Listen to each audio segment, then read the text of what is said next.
Bonjour à tous, je sais que ça fait longtemps que j'ai pas fait de vidéo, j'avais pas prévu d'en faire spécialement ces temps-ci, mais là j'ai une occasion très particulière. Aujourd'hui c'est l'anniversaire de mon papa, il a 60 ans, donc je voudrais lui dédier cette petite vidéo et lui envoyer un petit message.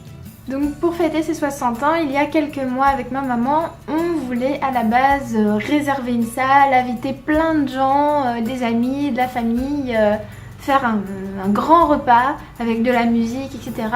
Et puis au final, mon papa c'est quelqu'un qui aime pas se mettre trop en avant. On s'est dit que ce serait un peu mieux de faire quelque chose en petit comité. Donc on va faire un petit mini-spectacle dans un cabaret humoristique à Paris.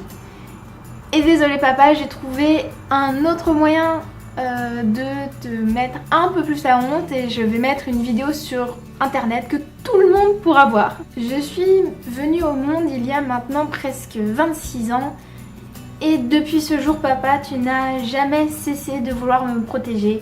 Parfois peut-être un peu trop, tu le sais très bien. Et je pense vraiment que dans ton cas, c'était du très haut niveau. À la maternité, déjà, ça a commencé, tu voulais que personne me touche, que personne me prenne dans ses bras. Et pour toi, l'endroit où j'étais le plus en sécurité au monde, c'était dans tes bras. Ensuite, quand tu m'as confiée à ma nounou au tout début, quand j'étais vraiment bébé encore, tu lui as quand même lancé un peu des menaces pour lui dire c'est pas un jouet que je vous confie là, c'est ma fille quoi. Donc si jamais il lui arrive quelque chose, vous en serez responsable. Je crois vraiment qu'elle a jamais eu aussi peur. Ensuite, quand je suis entrée à l'école, le temps partiel le mercredi, c'est toi qui l'as pris. Tu m'emmenais à tous mes cours de danse, de piano, de théâtre. À chaque fois même, tu restais pour m'observer, pour apprendre avec moi. Quasiment tous les soirs, tu prenais une demi-heure pour m'aider à jouer au piano. Et je compte pas le nombre de fois où tu as cousu mes costumes pour mes spectacles de danse et les fois où tu m'as coiffée pour aller à l'école. Tous les soirs, tu m'aidais pour mes devoirs. Je me souviens des dictées, des exercices de conjugaison, des cours de maths que tu me donnais en avance pour que je sois à l'aise aussi dans le programme de l'année. Même pour les cours d'art plastique, tu m'aidais à monter mes petites maisons en bois ou à faire du collage ou à récupérer des objets. Après, quand je suis entrée au lycée, j'ai eu des difficultés. Toi et maman, vous m'avez beaucoup soutenue et t'as été tellement heureux quand j'ai eu mon bac. Je l'ai vu, hein. Crois pas que je t'ai pas vu. Retourner te cacher dans la voiture avec les larmes aux yeux pendant que moi j'étais en train de prendre dans mes bras toutes mes copines. Après le lycée, j'en ai fait un peu qu'à ma tête.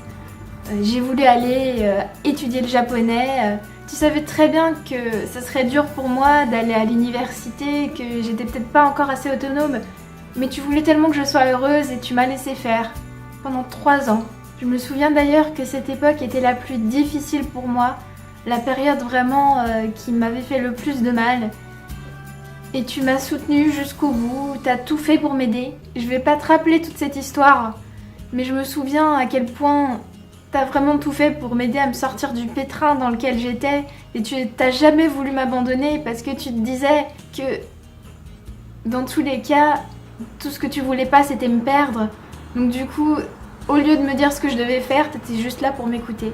Après ça, je suis retournée en BTS, j'avais 21 ans déjà et tu t'es montré tellement fière de moi quand mes résultats ont été meilleurs et quand je m'en suis mieux sortie tout simplement dans ma scolarité.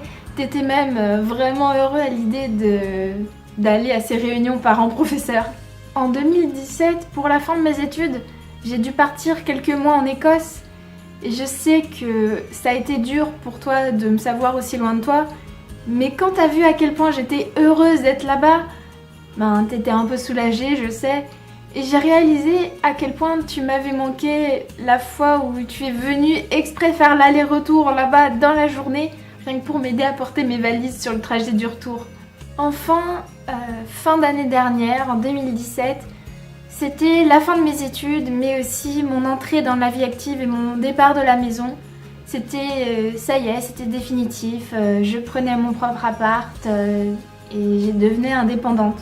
Je sais que cette période a été vraiment une source d'inquiétude pour toi et tu as tellement voulu trop bien faire et m'aider et à ce que je me sente bien que tu m'as peut-être un chouïa trop aidé financièrement.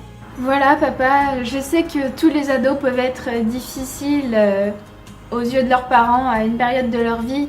Et ils vont tous, à un moment ou un autre, penser quelque chose du genre ah, mes parents, ils sont insupportables, ils me saoulent, ils me laissent rien faire. Je l'ai pensé aussi à un moment. Mais maintenant, je réalise tout ce que tu as fait et tout ce que tu continues de faire pour moi. Alors évidemment, je pourrais jamais assez te remercier pour tout ça, mais au moins, ça me donne une très bonne excuse pour faire cette vidéo là aujourd'hui. Joyeux anniversaire, papa.